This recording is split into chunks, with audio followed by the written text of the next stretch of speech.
Hey, this is the Nature Boy Ric Flair, and believe it or not, whether you like it or don't like it, learn to love it, because you have to listen to Wrestling is Real. It is the best thing going today. Woo! The worldwide leader of podcasting excellence, the king of podcasts radio network proudly presents The Wrestling is Real podcast, because wrestling needs us. King of Podcasts here with you with another Wrestling is Real podcast. Thanks for listening in. kingofpodcasts.com, where you find everything about the show, all past episodes, and so much more. So, WWE right now, as we're getting ourselves set for Clash to Castle this weekend, we also got TNA's Against All Odds this weekend. 5 matches scheduled on the card for Clash to Castle. And if you don't think I'm at face value, you know, the setup for Drew McIntyre, because he won the chance to go ahead and take on Damian Priest, set things up for that match. We know that Gunther is going to be set up with a chance down the line to also get a shot at the title, whenever that's supposed to be. But in the meantime, it could be Drew going into Scotland that might go ahead and come away with the belt. And then Cody Rhodes, AJ Styles, and you already know my comments about rehashing the Mark Henry retirement angle for a one-shot so that they can have another rematch for Cody Rhodes. And the setup for that. Sami Zayn to Chad Gable. Having another rematch, okay, but the way they got there, again, I hated it. There's not much heat at all for Damian Priest, Drew McIntyre, because Damian Priest, his deal is too convoluted with other things going on TV. Sami Zayn has looked like a fool as a babyface, getting himself involved with Alpha Academy because of the goodness of his heart. For what? He wasn't in that organization long enough to really have much of an emotional interest. Okay? I mean, it's obvious that Chad Gable doesn't care about them. I don't remember Sami Zayn having that much interaction with the other members of Alpha Academy in the build-up to his IC title match against Gunther. Do you? They really didn't address that. So any kind of attachment he had to the rest of the members doesn't make sense to me here. So why that match is being set up the way they did, and now that Sami Zayn is going to get another chance, giving Chad Gable another chance at the belt, and again, you're going to have Alpha Academy at ringside. And we still don't have any answer yet about if Otis is going to turn, or Maxine, or Akira Tozawa. None of that's good yet. Nothing. And then we move along into Bayley and Piper Niven for the women's title. You know, and that's set up for that. And then the women's tag team titles on the line with Jade Cargill and Bianca Belair defending against Zoe Stark and Shayna Baszler and Alba Fire and Ala Dawn. Anyways. All right. That's what we got set up for this weekend. But again, where they're going to be at with some of the stars they're going to have, you obviously have some European talent being featured on this show with Drew McIntyre, Piper Niven, and Alba Fire and Ala Dawn. Hey, look, if they think it's going to work, if that's just the purpose of having some of these stars in this just to bring them on and get some local flair and get some, you know, rise out of the audience to really be interested in these stars when they would not be interesting at all anywhere else. Okay? Piper Niven in any other arena, if you ran this match on a pay-per-view, what kind of response would you get? If it was Alba Fire and Ala Dawn on any other pay-per-view in any other location, are they going to get any kind of response? That's the part. So some of these stars are just here for a purpose of a particular show, or when they're in a particular area for tour. I don't know. But it's very weak compared to what we have for the WrestleMania card. I mean, remember, we have so many stars that are out, and then you have a lot of stories about certain stars that might not be around. We've heard about Chad Gable's contract coming up pretty soon. We don't know if it's going to get renewed. Ricochet, we saw the angle where he's gotten written out of storyline with Braun Breaker basically tearing him in half. And now they're saying that Ricochet's out for an undisclosed amount of time. So we don't know if he's still going to be under contract or not.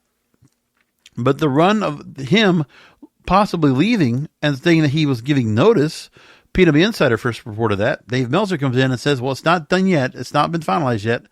Not so fast, my friend, he says, basically. Not in those words, but basically the intent. And there we are. It's like, all right, I'm waiting for where we're going to go next on this. What's the next step? And I'm not sure. But to me, the direction of the booking and how they're getting to certain places, not a lot of logic behind it. Like I said, seeing what they did with Damian Priest and Drew McIntyre to build up. Way too much emphasis on the influx of JD McDonough and Carlito, okay? Judgment Day looks weak right now, and Damian Priest looks really bad in the leadership role here. All the stuff with Dominik and Liv, everything going on with JD McDonough not getting Braun Strowman out of the way. I mean, Judgment Day has been rendered useless. And maybe they're looking to go ahead and dissolve Judgment Day, because if Damian Priest loses the belt, they could very well be going that route. And as for the Liv Morgan Dominik Mysterio storyline, I mean, I see what they're doing. And I guess some of the fans that are in their bubble, I mean, we're all kind of aware that we're never going to get stories like the Attitude Era or even what NWO did. You know, if you're watching the Who Killed WCW documentary like I've been watching, there are just some storylines and some things that used to happen that, you know, you can try to replicate again, but you're not going to get the same effect. I mean, are there that many younger stars now, or younger fans, excuse me, watching the product that are fine with the fact that they're just going to get something rehashed or replicated and not as good as it was the first time? Okay? We're getting groups that are brooding just for the sake of being brooding, but there's nothing more to them, nothing diabolical, nothing ruthless or vicious or anything like that. I mean, I'm trying to get something here where Judgment Day, give me like a faction that means something. Final Testament, does that mean anything right now? Oh, playing mind games with Xavier Woods? And then I look at, okay, the Bloodline right now. And the setup with Solo Sikoa, you know, dealing with Street Profits and Kevin Owens. And it's not really feeling like much right now. The Bloodline looks very weak. It's not even NWO Wolfpack. It's something else. Like, the Bloodline is just not important right now. They don't feel that dominant. They don't feel like anything. Like, if the Bloodline was going to be dominant, there'd be the other stars that would be at a certain level that kind of would change things up. It was one thing when the Bloodline was fighting against other family members with the Usos, right? We haven't seen Jimmy Uso ever since. Jey Uso is like off on another end, not even a part of anything right now. Why is Jey Uso kind of been put aside? Why is he not any? Well, again, IC title shots, didn't get the win. No title, nothing towards the World Heavyweight title, nothing. He's just been kind of like out of sorts. Why? I thought he was so hot right here. I mean, look, you came out of Backlash. Oh, look at what's going on. And like, you know, the crowd in France had him up in such a fever pitch. And then what? What has happened since? Sami Zayn, in his run after becoming IC champion, he feels diminished because, yeah, he's going up against Chad Gable. They set up the storyline beforehand. But him getting himself involved voluntarily with the Alpha Academy, because he has to feel like he has to save somebody. Give me a reason why. Why does he care about Otis or Maxine or Akira Tozawa? Why does he care? Why does it matter what Chad Gable does right now? Okay, he changed. You're not going to change that. And stretching out, waiting for Otis to finally turn on Chad. And now we got the whole thing where Chad feels like, oh, everything's going well. Oh, you're doing everything according to plan. Because Sami is like an idiot, decided to go ahead and offer another title shot. There's really not much reasons why it's happening like this. Okay? I'm trying to understand it. I really am. It doesn't make much sense. There's not much based on logic, nor am I emotionally involved in this. It's just not there. The setup for Liv Morgan to give a hotel room key to Dominik Mysterio. Let me tell you like this too. So you want to have Liv Morgan now, she's shooting her shot for the sake of trying to go ahead and disparage Rhea Ripley, whom we've still not seen on TV or even make any response at all for all this. I mean, we don't hear anything about Dominik talking to Rhea or even making comments about her. It's just, there's nothing there. Like, if there was something where, I'll put it like this, there was some hint of jealousy on the part of Rhea saying, what are you doing with Liv? Why am I seeing on TV that you're, letting her jump on you and, giving her your room key? Where's Rhea's response? Like, we don't need to have her at ringside or in the arena. But how about a phone call where Dominik is like on a phone call and has to go ahead and has to confront Rhea about this? Like, where's the confrontation? Where's the triangle here? Why hasn't Rhea responded at all to this? And the same thing going with the JD McDonough stuff or Damian Priest. So Rhea Ripley is not even a factor here while she's rehabilitating? Nothing? Because that's the part. I thought Rhea Ripley's supposed to be the glue that keeps us together. She's the matriarch. She's the real leader. We know that. So this whole group is fizzling apart. And Dominik is like here with Liv Morgan. And I'm not buying it. I'm not buying it. And Liv Morgan looks desperate out here trying to go into hotel room keys and trying to get in front. It's like it doesn't feel like it's working. And on top of that, it feels off. This is an Attitude Era storyline almost. Which you can't do an Attitude Era storyline like this because it's a creep out factor. See, they're kind of trying to do it progressive now. Like, see, she's the one shooting the shot. She's the one trying to get forward. Okay? It doesn't work that way.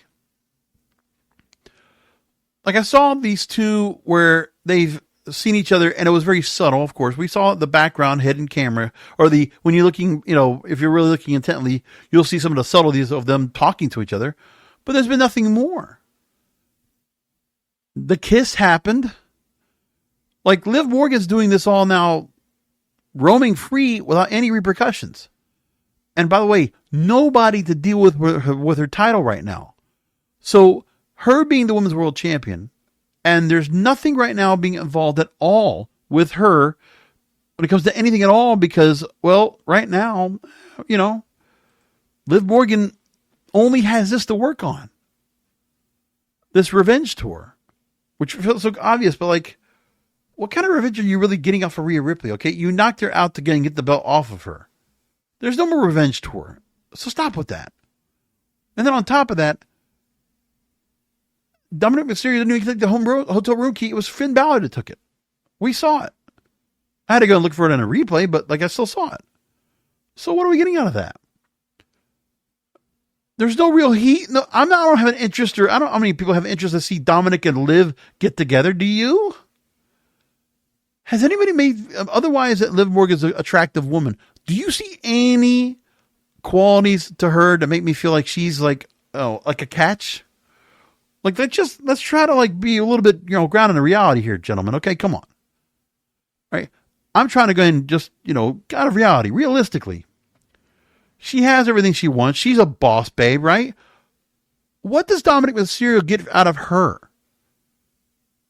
Like, I don't see Dominik doing something here, getting in close with her for the intent of trying to get Liv to give Rhea a match and somehow finagle the belt off of Liv Morgan so that Rhea Ripley gets it back. Like, where's the manipulation being remanipulated? Like, that's the part. Where's Dominik doing that? Like, why is Dominik looking weak right here in any of this? And when the fuck did he do a clubhouse here? All right, we now have a clubhouse. We have aces and eights. It is aces and eights right now. I'm surprised we don't have leather jackets yet. I'm surprised Carlito has not been called a prospect. This storyline, this faction that Judgment Day was before with Edge, which was great. What did they evolve this into? Judgment Day's not even close to the coolness factor that it had before. The only thing I got out of this at all is that Damian Priest is champion and doesn't need any of these people. He doesn't need anything here at all. Now, I know they were trying to build a storyline where Damian Priest looks like he's going to start turning face. Eventually, they're going to pull the trigger on him. And that's the right thing to do. Because he is. I mean, I can very well see where Damian Priest retains over Drew McIntyre. Because Drew McIntyre already has set up a match with CM Punk down the line for SummerSlam. If we're expecting that CM Punk's going to be coming back by then, or Money in the Bank, or SummerSlam, that's where I guess things go. So that's the case. Drew McIntyre doesn't need to have the belt when it comes to CM Punk. Those two could just fight each other and do whatever they want. And Damian Priest can go on and do what he does right now and set himself up and win at Clash at the Castle. I would just prefer to go and see Damian Priest just get removed from all this right here. And as for Liv Morgan, it looks stupid for her to go and get involved with Dominik and get in all this here, because very well Rhea Ripley could come back in out of revenge and basically just take the belt right back. But I don't know what they're trying to do here. I want it to make sense. The same Liv Morgan that was Riot Squad, the same Liv Morgan that got caught up and was trying to get involved in a whole Lana Bobby Lashley storyline with Rusev. Remember? All of this. Can we think about what Liv Morgan has meant to the audience, to the viewers, all this time? The direction? Like, how are you going to just keep kind of moving this character around and being certain things? I'm trying to understand that.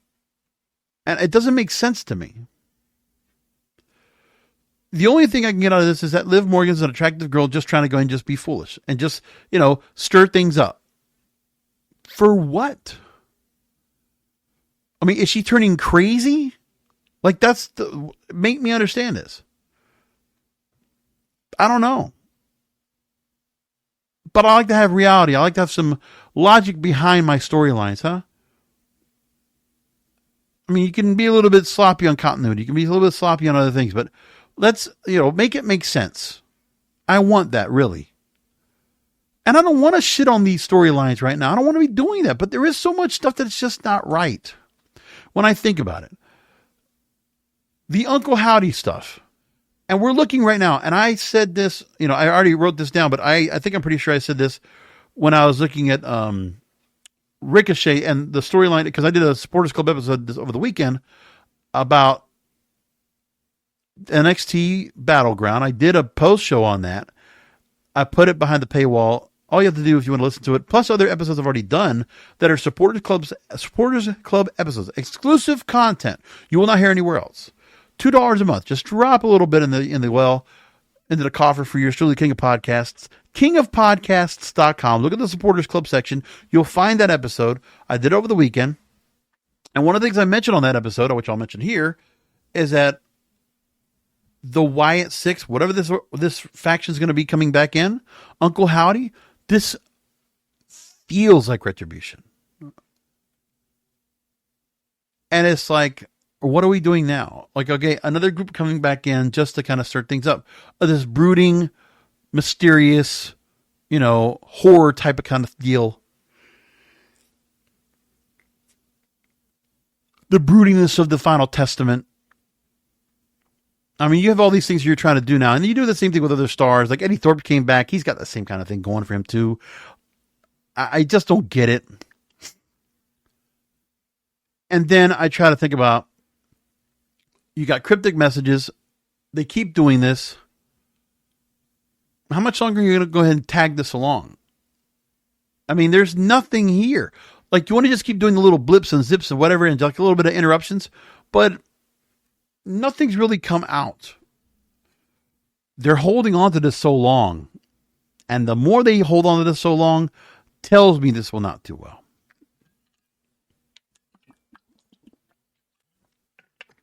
Because you got Bo Dallas leading off the charge, Eric Rowan coming back in as part of them, and who knows who else. I don't like the idea anymore now of just seeing that this Bray Wyatt character that died along with Wyndham Rotunda, to go and keep this kind of thing going. And to somehow have the Uncle Howdy character still kind of move along and move forward without a real good plan in place. I don't like factions just for the sake of factions. It doesn't get to me either. I just really don't like it. I want it to make sense. I already talked about Sami Zayn and Alpha Academy and the whole direction of that. Hey, you want to have Chad Gable a part of this here when his contract's about to be coming up. And there's no word about him that he's going to be re-signing. We haven't heard anything yet. But the word's out there right now. Trying to break up New Day. New Day has been irrelevant for years. They're just out here. They're great for house shows. You know, they can put them on TV and people will recognize them and all this, that. When they could have just split them up, because if we know Big E's not coming back, Kofi and Xavier could have just went along in their own separate ways. But yeah, Xavier Woods right now, putting him as a single star, disassociated with New Day and kind of going on his own, like Big E did, would be good for him. He's been around long enough that I think you can give him that chance. They don't want to because I guess he's, injury prone. He's fragile. But New Day sticks around because it's New Day, and that's it. They're not going to add an extra member. They're not going to do anything else. They're just the way it is. No real answers for that faction either. I understand it. Then the Braun Breaker stuff. You give Ilya Dragunov. I don't know. I don't know the sizes of both, but I just want to figure this out real quick, okay? When it comes down to looking at the sizes of both stars, if I want to go ahead and compare the sizes for both, if I want to go ahead and just try to identify who's who, let me try something here.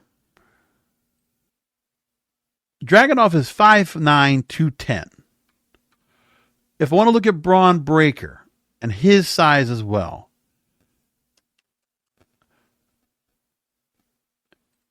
when you look at him on Monday night, he's 6 foot 230.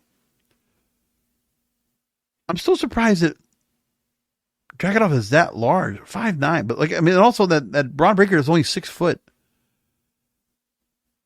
And just looks, much bigger. But again, there's a bit of a difference. But 210 doesn't sound right. I'm sorry. Dragunov does not sound like he's 210. It doesn't vibe with me right now. I don't believe that's true. But the way he looks doesn't look like it would be like that anyway. 5'9", 210. No. He looks like under 200 pounds. And Braun Breaker looks a lot bigger than 230. I really believe that. But the idea is that they have these two having a match, and that Braun Breaker, for being the squash master that he is, giving the Goldberg type push, and then he gets involved with Ricochet and Ilya Dragunov, and he takes out Ricochet, and then he has his match with Dragunov, and these two have like a 25-minute match. They got several commercial breaks in between as well. And looking at what they did and seeing that Dragunov, was given such an opportunity to go ahead and try to beat Braun Breaker, when you take away the whole idea that, okay, so Braun Breaker is not as formidable as he once was. They keep changing his character around. I want to try to understand this more as well. Like the Braun Breaker character, I don't know what they're going to be doing with him and what's going to be going forward with him anyway. I don't really know. But there's so much on this roster that just is lacking, because when I look at some of the stars that they have on TV, they're trying to go ahead and pair together and do something with. So now we're going to get LA Knight and Logan Paul taking on each other somewhere down the line. Does anyone think for a moment that Logan Paul is going to drop the belt to LA Knight? LA Knight is he's over, but he'll lose. And it's very predictable now. More than predictable. When you look at the matches they had for Clash of the Castle this weekend, maybe Chad Gable gets over on Sami Zayn. I don't think that's going to happen. They could do it, but I think what happens at the pay-per-view is that Chad Gable's going to finally get his comeuppance, because Alpha Academy will turn on him for all at the pay-per-view. They'll probably finally do it then. Cody's going to beat AJ Styles again.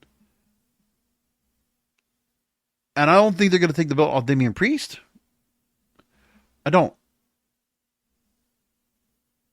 I don't think you go to Damian Priest and Drew McIntyre and you change that around. I don't think you see any title changes at all. Bayley will beat Piper Niven. She will beat Piper Niven. Not even there either. And the tag team titles, Jade and Bianca are going to win those too. So predictable pay-per-view coming this weekend. That's what I think anyway.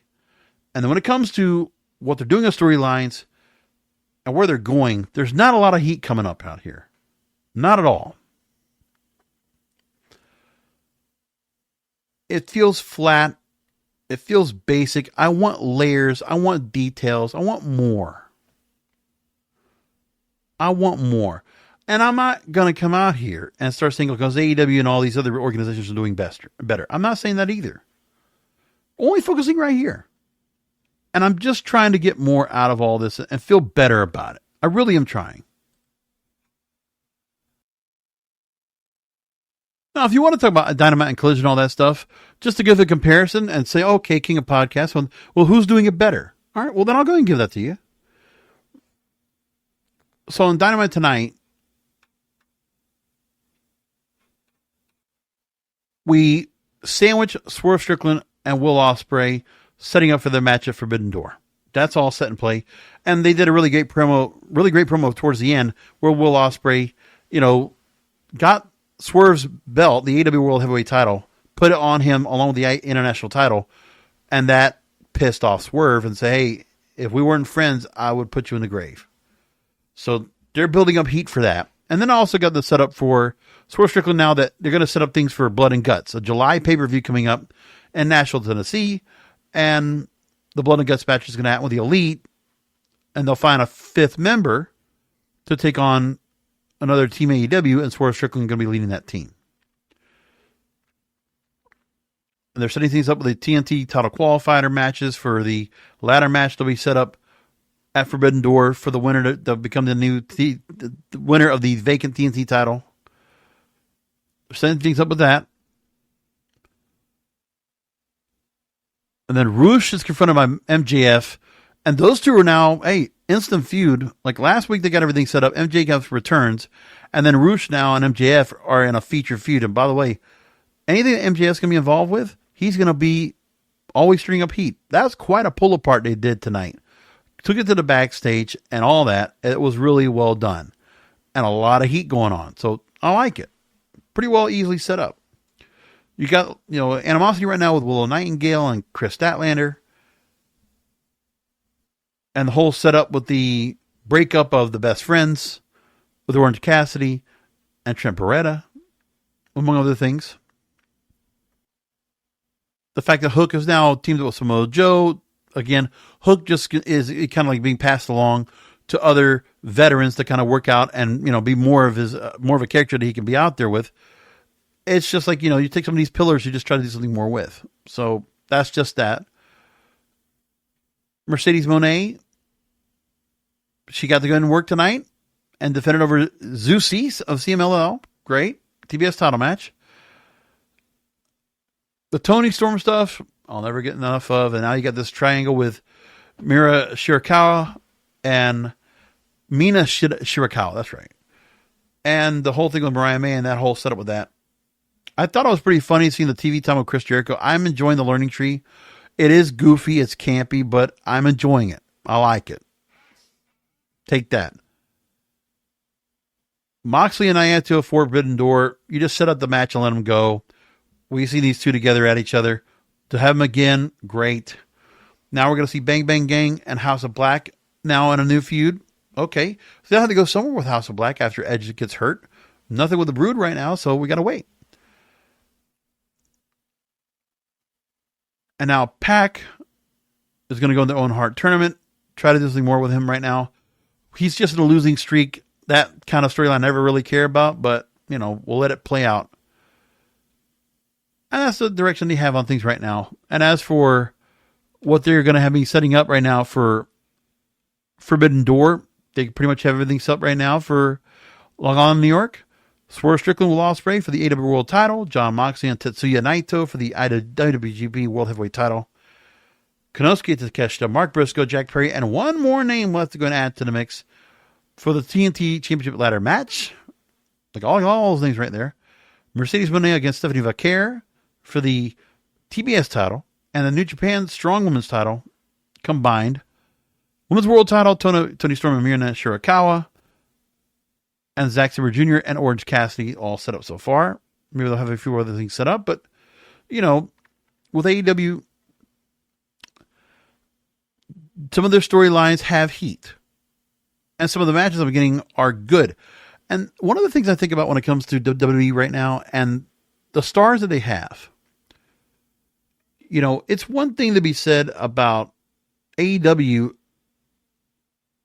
allowing themselves to utilize the storylines and some of the backstories of stars from previous organizations. It's one of those things that, you know, they're not afraid to go and do. Okay? When it comes to establishing stars, okay, that Jon Moxley and Tetsuya Naito, they set up their match for the IWGP World Heavyweight title. You got some New Japan footage because of the relationship, and you set it up. And again, we already know the past history because the AEW fans, you know, they're smart enough to go and go along and know the stories. I'm sure plenty of WWE fans do the same, but like in WWE, it's not cool. It's passe to reference their past careers. Like Ricochet leaving right now. Don't refer to him as Prince Puma, you know? Swerve Strickland referring to himself with the nickname Killshot because that was the name he had in Lucha Underground for a while and all that. Like there's all those things we could think about that, you know, references to go back. Will Ospreay the same way. You know, they're going to reference himself on past things in his past and knowing the career that he has. I mean, for the veterans that they're bringing on board, AEW allowing that kind of storytelling to attach itself going forward. Because even Best Friends goes back farther back as well before we even got started with the organization. And, you know, the Elite and their whole story background as well. And then Swerve and Ospreay's backstory also being explained as well. Like, remember, all this continues to be encompassed. We get this right here because we're not afraid to go ahead and include that, hey, there's another universe outside of AEW, and AEW allows the stories outside of there to kind of be attached along. So the thing is, we get depth. And, you know, sometimes, yeah, I would like to have more storyline to be included into the AEW shows of these, and they're doing with some of that with some of those. I wouldn't want to be reliant upon what's been going on everywhere else. I want some things to be happening here. The fact that MJF and Roosh never had a feud with each other, but it was always something that they were like, you know, let's get something on board. Let's do something with Roosh anyway, and if that's what MJF wants to do, rockin'. I mean, Roosh has been, you know, has not been relevant at all. And I think about the fact that when Roosh was Ring of Honor World Champion at the end of the Sinclair run, his match with PCO, going up against Dragon Lee before all that, like, you know, his brother Dragon Lee, and like all that. Like, Roosh as champion might not have been the most, you know, greatest promo out there, but his matches were solid. Like, he was really good as champion. I liked him. And of course, there was all the bullshit that happened with him where he just had a falling out. And, you know, but use them. And use House of Black. And let's just get more things happening with some of these other stars. Like, I mean, yeah, there's a lot of this where some of the other stars we don't see as much. Christian Cage doing a Father's Day celebration. That's going to be funny. On Collision, that sounds fun. And, you know, I think about the fact that I want to see, like, there are certain storylines that are getting presence and they're getting, you know, a lot of attention to itself. Swerve Strickland, obviously the main event star, and they make a point of that. The fact that we have, you know, the Elite doing their own storyline of the Don Callis family, they're not all the way into this right now. It's kind of like, you know, the whole Don Callis family, all this stuff takes a step back at Forbidden Door because right now Swerve Strickland is the focus. And MJF is that other main event that, you know, they're just going to build back up, but we're not going to worry about that in the pay-per-view right away because it's not for that show. Forbidden Door is still more of an exhibition more than anything else. With WWE, they don't have that. We don't get any information about their indie background because part of it is that some of the background from some of these stars have no TV background. Okay? Santos Escobar and Ricochet. They were prominent figures in Lucha Underground. We had other stars that were in other organizations. Chelsea Green has had a lot of experience in a lot of different places. But part of it is, we're only going to talk about the NXT stuff, right? Okay, so Piper Niven, she was in the Mae Young Classic, right? Or stuff in NXT UK. But not much more is said about that. It's just only within the WWE universe, which includes NXT. That's all they can focus on. So, like, if you're not building a story for Piper Niven to get us here, remember, for the longest time, we didn't care about Piper Niven. She was Dewdrop. She was off on a different tangent because that's how she was being used, right? And then what happens here? We get here, and it's like, okay,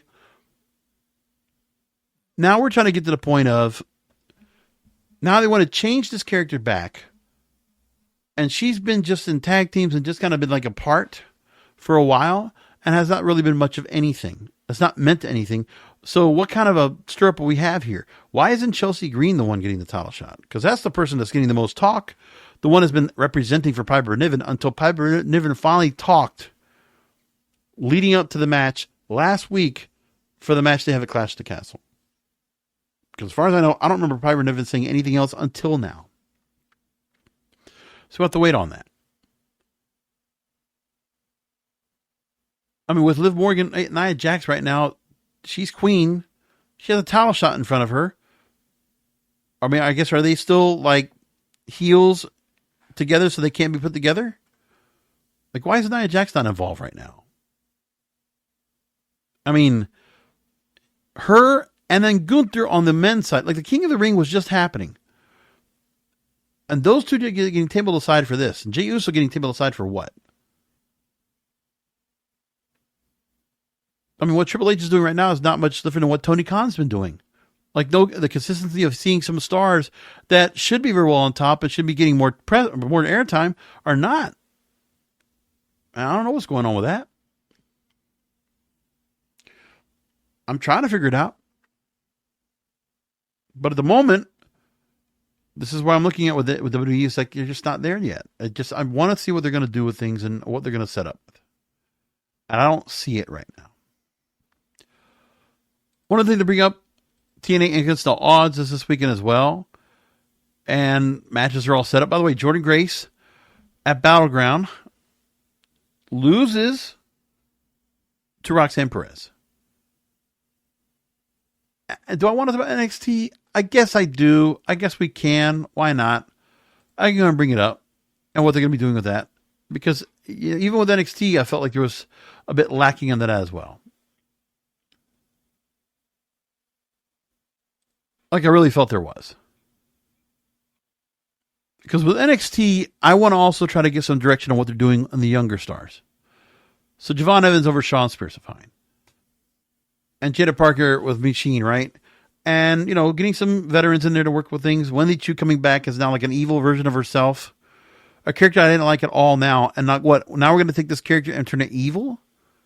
Do we have any reason why Wendy Chu turned evil and turned into this like demonic version of herself? Do we have any reason why that's happening? I mean, is it just like a diss towards Vince McMahon because Vince McMahon or Bruce Pritchard or somebody else liked the idea of having this character like this? I want to figure that out too. So Michin beats Jada Parker, right? But that's with the help of the OC. They give Chase University a little bit of time, but like really nothing else. Like anybody being attached to the Chase University, this thing's been going on for so long, and I feel like there's gone nowhere. No one gets it from anywhere. Rich Holland being involved with this now is bad. Really bad. Gallus, no interest at all. No interest.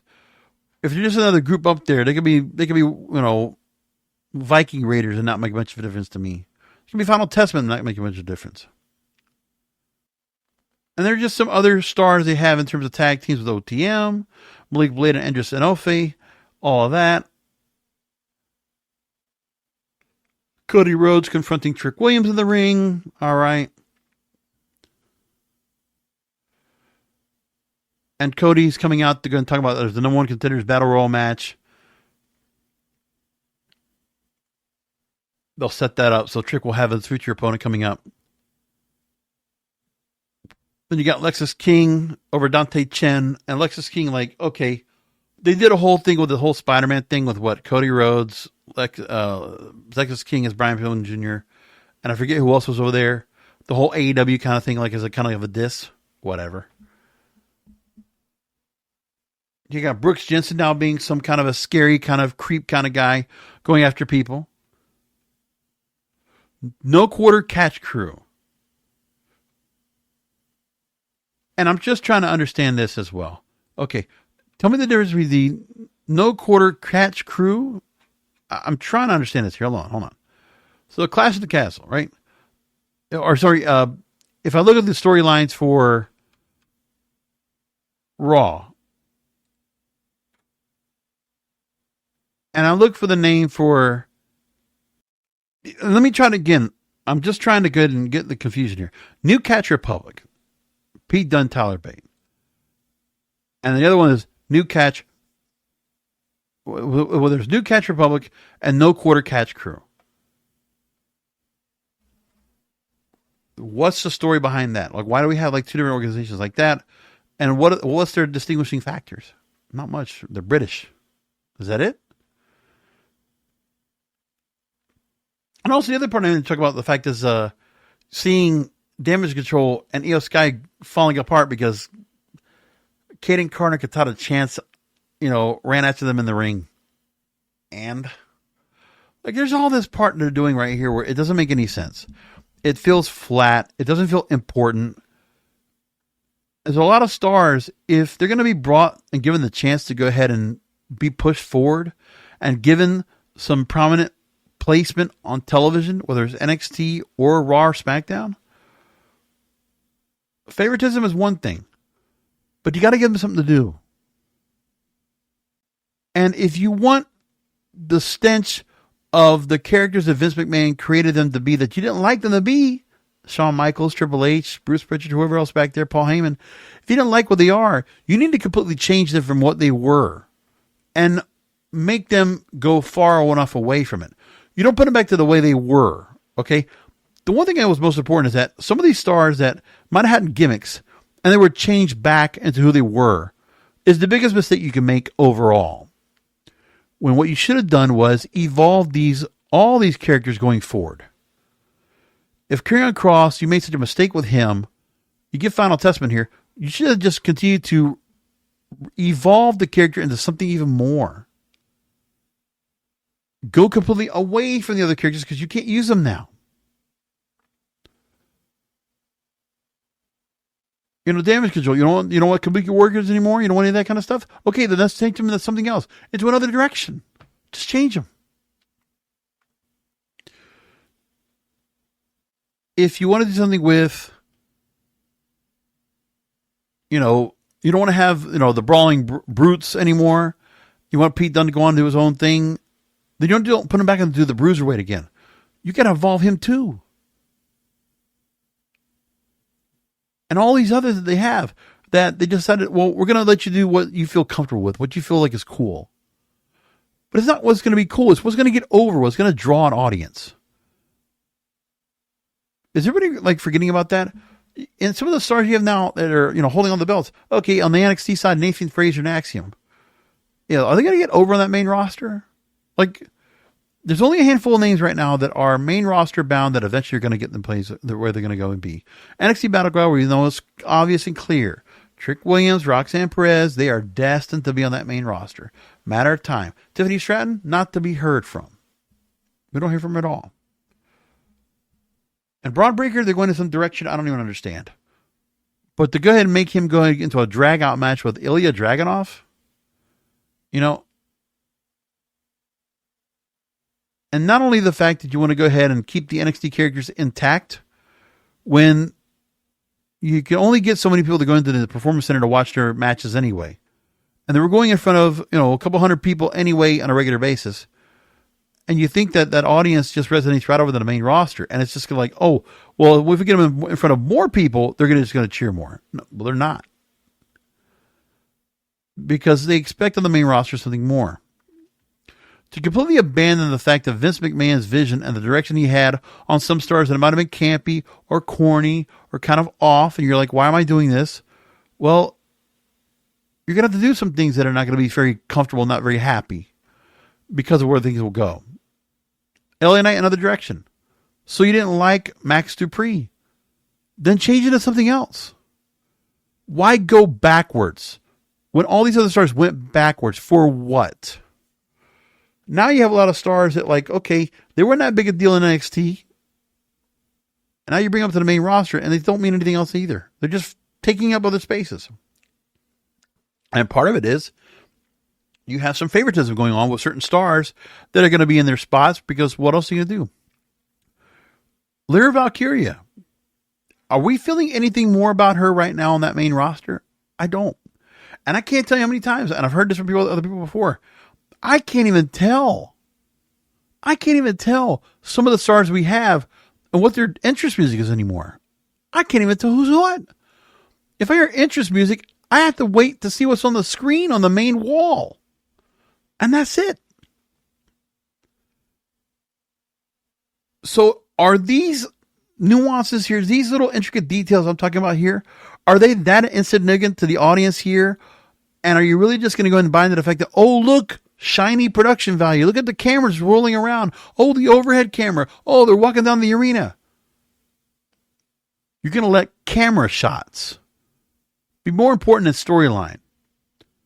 And if you decide to keep going that route and keep thinking that everything's just fine and dandy right now, you're wrong.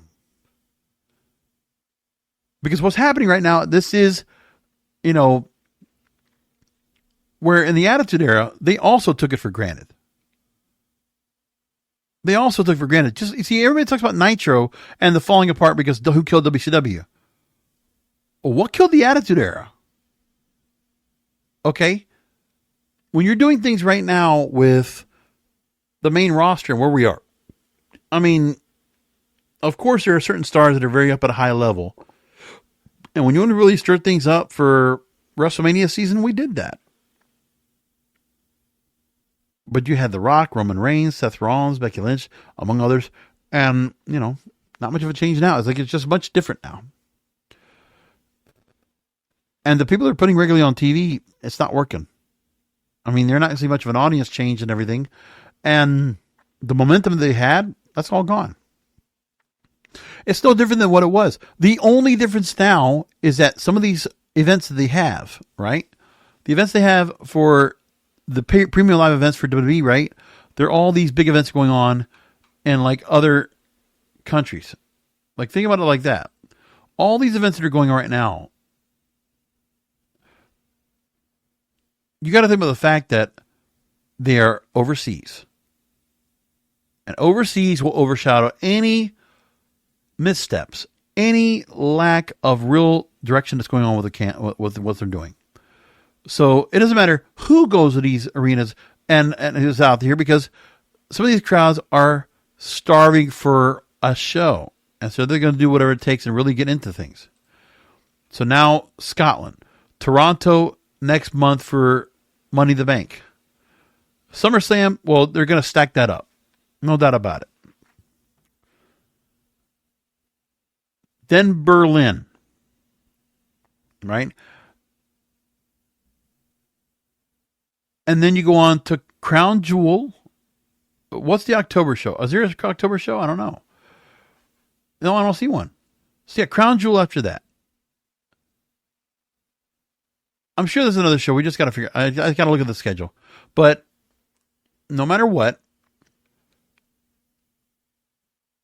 this is only going to last for so long.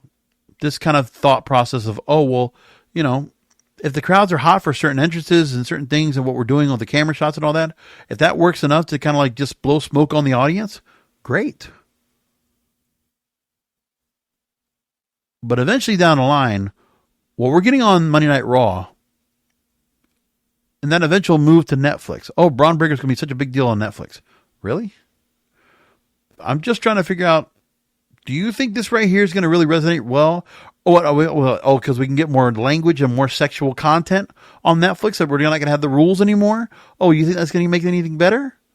Howard Stern thought that was going to be a thing for him on Sirius XM, and it didn't work. Maybe for a little while, but then it all faded away. If you don't change with the times, if you also don't do things to kind of cater to a new audience, because Netflix will be a new audience for some people out there, and you're also going to have to convince these people in 6 months to spend $8, $10, $15, $20 a month just to watch that one show. You got to build interest so that people will even consider to go ahead and buy that. To spend more than they already do on Peacock for premium live events. And make them buy into Netflix. Like, where's the long-term thought process of that? Building some real storylines so that when you get yourself ramped up into Netflix, you got some great storylines going in. You get WrestleMania season coming in. It's one thing to have WrestleMania season coming in, but we're just going to wait until then? Or are you going to do something right now to build your stars ready and get them ready to go? Are we going to think about that yet? Is that going to come to mind yet? I want to figure that out. I hope this company starts thinking more about this, okay? Look, with AEW, yeah, they've been struggling, okay? The one of the good things was that MJF coming back was a shot in the arm that they needed. It's obvious. And, you know, they haven't been perfect in booking and storylines, but you know what? They still do a thing where one of the best things I always like about what they do is you always get matches scheduled ahead. And some of the matches we get and the storylines that we get, like, you know what? We still get some good matchups that are really good matches because we have all this backstory and experience from all these stars. How many do we have that are over? And remember, because we also get the mentions of what they were doing and where they were in AEW. Where do we get that in WWE right now? We still don't get that. They don't really want to go that far into the route. Like with Jordan Grace and building her up as a TNA Knockouts champion to go up against Roxanne Perez. So she's a title holder. Nothing said about where she's gone and what she's done to get to where she is at. 3-time champion. That's it. But they're not going to say anything else more about like the direction she went and all the time she spent in TNA and the difference in their character between when she first came in as Big Pop, coming in originally, and she wasn't not in the shape that she's in now, because now Jordan Grace, when she first came in to now, is like, what a transformation. And she's also a much different, much more confident, much more just polished wrestler. Powerhouse. And she just, obviously for WWE, they want to have that person on the roster. The other thing you got to consider too is that some of these stars that they've had on TV for a while, and their contracts are going to go away. Do you honestly think that the parent company, TKO Group Holdings, you think that some of the contracts are being held up right now? Do you think Triple H and all those folks are really going to go and fight for the fact that, okay, some of these stars, I was just reading a story, that the minimum that they're making right now is $700,000? And you're going to tell me that the Johnny Garganos, Tommaso Ciampas, these new Catch Republic types with Pete Dunne and Tyler Bate, Ridge Holland, or, Indy Hartwell, Candice LeRae, and Piper Niven. Like, are you going to tell me that some of these stars they have right here, that Triple H and the folks are going to go ahead and fight for these stars to keep these contracts? When TKO Group Holdings could very well say, no. They're going to want to develop younger stars and bring them in and not have these talents that might have, pedigree, or they might have some wrestling acumen from somewhere else. But Triple H is under the impression he doesn't need to build stars and polish them like they were that Vince had. You don't want to do what Vince did? Fine. But you can't just dismiss and just throw away what he did. Because doing that is the detriment of the company. All right? It's not where I see there's like young stars trying to build up and do whatever. Like it's one thing they're going to talk about how when we're going to talk about, who killed WCW. Because it's a thought in mind for some of the older fans like me. I've been watching the documentary and I remember the whole story and I will live through it. One of the things I will say that when Vince Russo did come in, younger stars got some push. And there were certain stars that I like the fact that they got a push and they got a chance to go and be noticed. And they were good. They were talented. Okay? But right now it's favoritism. And the fact that Triple H right now, he's lauded right now. He's very well liked in the back, even with people that are being released. Can't be a player's coach. Too much at stake right now. The company might be making money hand over foot, and they're doing really well. Broadcast deals are great. But the talent has to be there. You're no better than Vince if you just decide, okay, so when we need to have certain stars around in the right time, we'll just take what Vince created and just work off of that to make up for the shortcomings of us being unable to go and build new stars. The story I talked about last week, they talk about the fact that Gunther is one of the few stars that has been built well by Triple H. And who else? Who's really gotten that right here? Obviously, they have interest in other stars they have right now. They're trying to do something with. But really, who have they got right now so far? I'm waiting. So anyway, against all odds this weekend, I'll do a quick thing, and I might get into a post show about it. I will be home. Cicero Stadium, Chicago, Illinois. Moose and Broken Matt Hardy for the TNA World Heavyweight title. Moose will retain. Jordan Grace against an open challenge for the TNA Knockouts Championship. So we don't know if somebody from NXT will be coming over or what they're going to do, but I'll keep an eye on that. But I think Jordan Grace will retain. Mustafa Ali versus Trent Seven for the X Division title. Ali will win that. The World Tag Team titles, the Systems, Eddie Edwards and Brian Myers, will take on Nick Nemeth and his brother Ryan. And I expect the System to win. Steve Macklin and Mike Santana versus the Rascals. I expect the Rascals to win that. Josh Alexander and Eric Young versus ABC. I will take... Ooh, that's going to be tough. I'll take Alexander and Young for that. And in the countdown against all odds, interesting, good match, by the way, Sami Callihan and Jonathan Gresham. And I will take Sami Callihan on the win on that. No, probably Jonathan Gresham. Probably. All right, that's it. Come back and join me this weekend. We will be doing post shows, of course. I'll probably do one for Against All Odds. I probably will be here to go and be able to do that. I will do one for Clash of the Castle. Of course, it's 2 o'clock Eastern time. So, I'll catch you later on the night. And Saturday night, I'll have a post show for that. But until then, enjoy Clash of the Castle. Enjoy Against All Odds. Come back this weekend for the Rest of the Podcast. Because wrestling needs us.